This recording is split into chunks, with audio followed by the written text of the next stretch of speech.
ચાલો આજે બનાવીએ મસાલા રાજમા। રાજમા બનાવવા માટે આપણે એક કડાઈમાં 3 મોટી ચમચી જેટલું તેલ નાખી તેમાં અડધી ચમચી જીરું અને આખા ગરમ મસાલાને એડ કરીશું। ત્યારબાદ તેમાં સુધારેલી 4 થી 5 નંગ ડુંગળી એડ કરીને તેને ચડવા દેશું। ત્યારબાદ તેમાં આદુ મરચાં લસણની પેસ્ટ નાખી તેમાંથી તેલ છૂટું પડે ત્યાં સુધી તેને કૂક કરી લેશું। હવે તેમાં 3 થી 4 નંગ ટમેટાની પ્યુરીને એડ કરીને ટમેટામાંથી તેલ છૂટું પડે ત્યાં સુધી તેને થવા દેવાનું છે।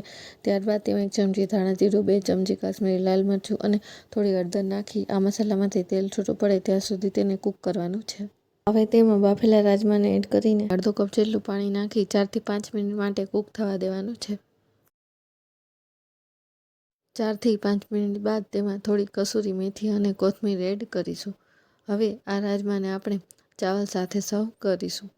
તો તૈયાર છે આપણા રાજમા। જો તમને મારી આ રેસીપી પસંદ આવી હોય તો સબસ્ક્રાઈબ કરવાનું ભૂલતા નહીં।